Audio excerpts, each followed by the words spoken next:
favorite states, 77 out of 77.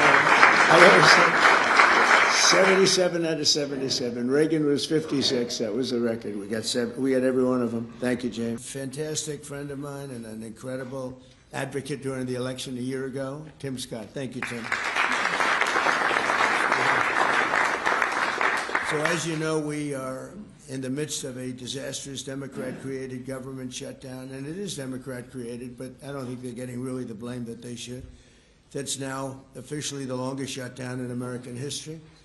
The Democrat radicals in the Senate have shown zero interest in reopening the government, and I don't think they'll act so soon. A lot of people disagree. I've been saying for the last 30 days, we've had 4 or 5 different points. Yes, sir, they're going to get it right now. We should have it done in a day.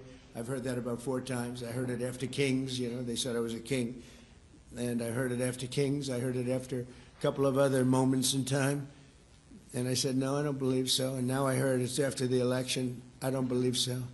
I think they will. I think they're kamikaze pilots. I just got back from Japan. I talked about the kamikaze pilots. I think these guys are kamikaze. They'll take down the country if they have to.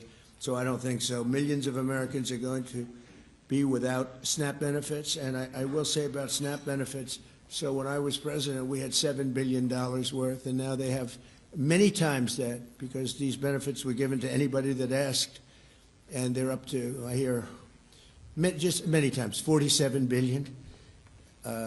So it wasn't the purpose of SNAP. That was for people that really had problems, down and out, people that really had problems.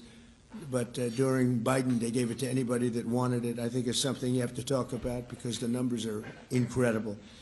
But countless public servants are now not being paid, and the air traffic control system is under increasing strain.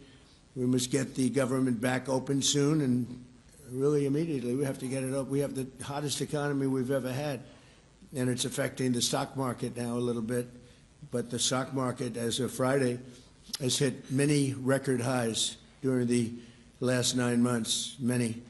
And it will again. This is just the beginning, because when these plants that are being built right now start opening up, we've never had anything like this as a boom. There's a construction boom right now, but that's going to be bigger than that. That's going to be an economic boom as soon as they open up, and it's going to be something special. We have car companies coming in. When I was in Japan, Toyota, Mr. Toyota, I said, what's your name? Toyota. I said, oh, you're rich. I said, how much of the company do you own? 92.1%. I said, I'm glad you said the one. He wants to be on. I said, you're a rich guy. And he said, I'm investing $10 billion in the U.S. And you know who I'm talking about, right? You introduced me, Mr. Senator.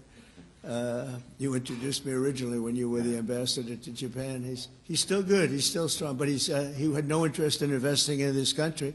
Now he's investing $10 billion as of 1 week ago in building new plants. We have auto plants coming in incredibly, but we have AI and all of them. And we can't be extorted to give $1.5 trillion to people that came into the country illegally, many from prisons, many drug dealers.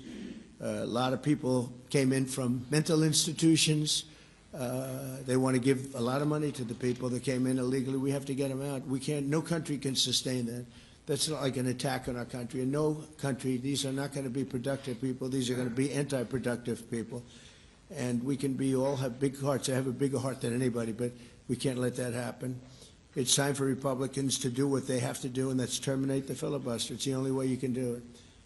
And if you don't terminate the filibuster, you'll be in bad shape. We won't pass any legislation. There'll be no legislation passed for 3 1/4. We have 3 1/4 years, so that's a long time. But when they can't do an extension, and John, I think they've done an extension every single time they've ever been asked forever. This is the first time they haven't done an extension. Extensions are supposed to be easy, but if they won't do an extension, they won't do any bill, even a simple bill. And we should do our own bills. We should get out. We should do our own bills.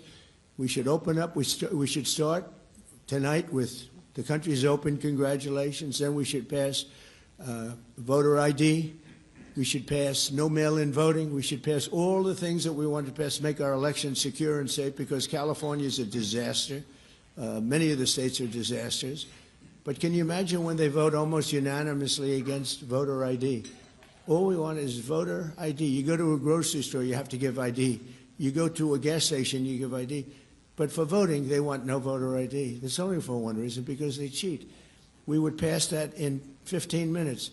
If you don't get it, you'll never pass that. You'll never talk about mail-in ballots. Mail-in ballots make it automatically corrupt. If you have mail-in ballots, automatically it's correct. Even Jimmy Carter, they had the Carter Commission after he got out of office, and he had a group of very distinguished people, Democrats and Republicans, and they passed, they recommended things take place. It was a long time ago. And they said about mail-in ballots, if there is mail-in ballots, there will definitely be corruption because, you know, they pass through too many hands. I mean, you go in to vote, and they want your card. Even me, I went into Palm Beach. You go in to vote, they want your card, you're this, you're that. They say, I'm sorry to do this, sir, but I have to look at your identification. I said, that's all right. I love that. But, you know, you're really not going to get away with much. It was very, very professional, very good, the way it's supposed to be. But these people don't want that. They have legislation in California where it's illegal to ask somebody for voter ID. If you ask somebody for voter ID, if you're an official, and you say, I'd like to see your voter ID, they can arrest you, okay? They can arrest you because they want to cheat, and they get away with it, and the Republicans let them get away with it, and we won't do that if we have the filibuster. So we're going to talk about that a little bit, and we're going to see if we can